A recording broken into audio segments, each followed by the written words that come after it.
बांग्लादेश ने पाकिस्तान और तुर्की के दबाव में भारत को धमकी दी कि वो 4 दिनों में भारत के कई इलाकों पर कब्जा कर सकता है।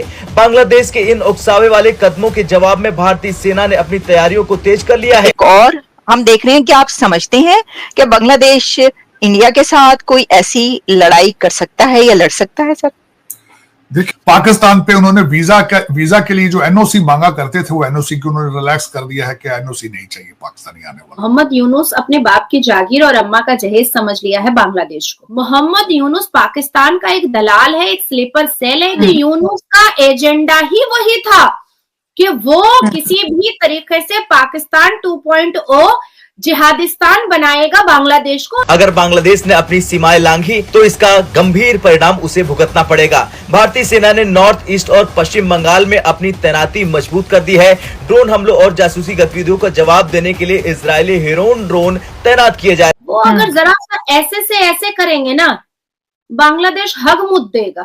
ये सिर्फ कोलकाता का फोर्ट विलियम का ईस्टर्न कमांडो अगर सिर्फ मूव किया है, थोड़ा सा मूव किया है, तो मैं इस बात को बड़ी जिम्मेदारी से कह रही हूं कि बांग्लादेश के ये जो 2 फुटिया 3 फुटिया मौलाना है, ये अपने सलवार में हगना और मूतना स्टार्ट करेंगे। बांग्लादेश में हिंदुओं पर जुल्म के बीच यूनुस सरकार ने पश्चिम बंगाल से लगती सीमा पर अपना किलर ड्रोन उतार दिया है। बांग्लादेशी सेना की इस तैनाती से इलाके में तनाव बढ़ गया है। दरअसल ये पूरा इलाका भारत के चिकन नेक के करीब है।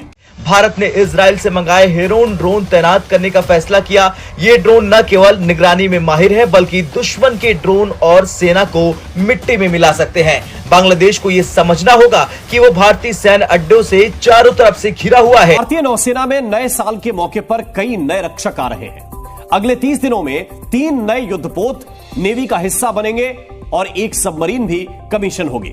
इस सीरीज में पहला युद्धपोत 9 दिसंबर को आने वाला है, जिसे रक्षा मंत्री राजनाथ सिंह खुद जाकर नौसेना का हिस्सा बनाएंगे। समंदर में चल रही नेवी की इस हलचल को चीन और पाकिस्तान भी बहुत गौर से देख रहे हैं। पुराना प्यार जाग चुका है वहां पे। ढाका का जो प्रेस क्लब है वहां पे कायदे आजम साहब की बरसी को मनाया गया है। बांग्लादेश में हिंदुओं पर जुल्म के बीच यूनुस सरकार ने पश्चिम बंगाल से लगती सीमा पर अपना किलर ड्रोन उतार दिया है। बांग्लादेशी सेना की इस तैनाती से इलाके में तनाव बढ़ गया है। दरअसल ये पूरा इलाका भारत के चिकन नेक के करीब है और बेहद संवेदनशील माना जाता है। तुर्की का TB2 ड्रोन काफी शक्तिशाली है, जो हमले के अलावा जासूसी करने में भी माहिर है। बांग्लादेश ने तुर्की से 12 TB2 ड्रोन खरीदे हैं, जिसमें 6 की डिलीवरी चटगांव में हो चुकी है। इस ड्रोन को अब बांग्लादेश की वायुसेना सीमा पर जासूसी और निगरानी के लिए इस्तेमाल कर रही है। नमस्कार दोस्तों, अपडेट इंडिया में आपका स्वागत है। दोस्तों भारतीय सेना ने अपनी ताकत का ऐसा घेरा डाला, बांग्लादेश चारों तरफ से घिर चुका है। बांग्लादेश पाकिस्तान और चाइना से अपनी नजदीकियां बढ़ाते जा रहा है, वहीं भारत से बांग्लादेश अपनी दूरियों को बढ़ा रहा है। वो अगर जरा सा ऐसे से ऐसे करेंगे ना, बांग्लादेश हग मुद देगा। ये सिर्फ कोलकाता का फोर्ट विलियम का ईस्टर्न कमांडो अगर सिर्फ मूव किया है, थोड़ा सा मूव किया है, तो मैं इस बात को बड़ी जिम्मेदारी से कह रही हूं कि बांग्लादेश के ये जो 2 फुटिया 3 फुटिया मौलाना है, ये अपने सलवार में हगना और मूतना स्टार्ट करेंगे। अब आती है बात कि अभी मेरे पास जो लेटेस्ट खबर आई है, शायद इस पर किसी ने बात नहीं किया है, लेकिन मैं जरूर करना चाहूंगी आपके साथ। जरूर। बांग्लादेश को लेकर के सबसे ज्यादा हमने चर्चा की है। बांग्लादेश बॉर्डर गार्ड जो BBG कहा जाता है, उसने इंडियन टेरिटरी पर एंटर किया है। क्यों एंटर किया है? आसाम में एक मंदिर है जो रेनोवेशन में हो रही है और उसको रोक रहा है, उसको रोक रहा है।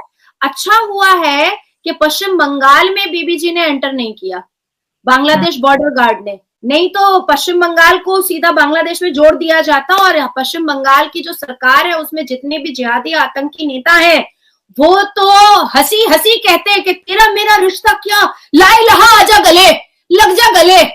क्योंकि ममता बनर्जी तो ममता बनर्जी कह रही हूँ, ममता बनर्जी ने तो ये तक बोल दिया कि ममता बनर्जी ने यहाँ तक बोला कि हमें बीएसएफ को इट्स राइट टाइम कि हमें बांग्लादेश भेजना चाहिए, वहां के हिंदुओं के लिए आवाज उठाई। और इसको भारत मीडिया के अंदर बहुत ज्यादा इस पे चर्चा की गई कि जिनको हमेशा कहा जाता है कि ये मुस्लिम सपोर्टर हैं, आज वो बांग्लादेश के हिंदुओं की सपोर्ट की बात कर रही हैं। नहीं, दीदी डर गई, दीदी डर गई। हाँ। दीदी देखी कि वो तो अभी तक अपने आप को हिंदू बोलती है। ममता दीदी ने देखा कि अपने आप को अभी तक ब्राह्मण घर की बेटी बोलती है। तो ये जो जिहादिस्तान है, ये तो हम कलमा शेख हसीना का बड़ा चड्डी हवा में उड़ा दिया। तो इसको ममता बनर्जी का बड़ा चड्डी उड़ाने में कितना समय लगेगा? रत्ती बराबर समय नहीं लगेगा, वो तो और काफिर है भाई। ममता बनर्जी लाख सर पे दुपट्टा रख ले, लाख वो अवतार कर ले, लाख वो ईद की नमाज में चली जाए, लाख वो दुआ के लिए हाथ उठा ले ऐसे करके, लेकिन वो कहती तो है कि वो ब्राह्मण की बेटी है, वो हिंदू है।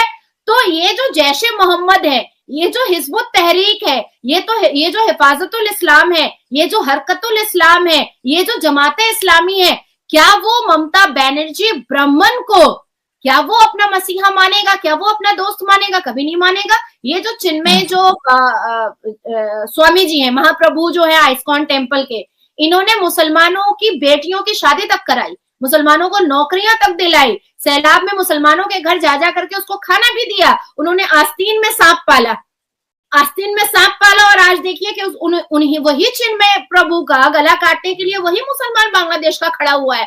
तो दीदी डर गई है, दीदी को समझ में आ गया है कि मैं जो इतना ऐसे ऐसे हाथ उठाती थी, इनको जब आकर के मुझे रेतना होगा, ये रेत कर चले जाएंगे आराम से। अब वोट के लालच में दीदी ने तो बहुत सारे घुसपैठिया बांग्लादेशियों को घुसा लिया है।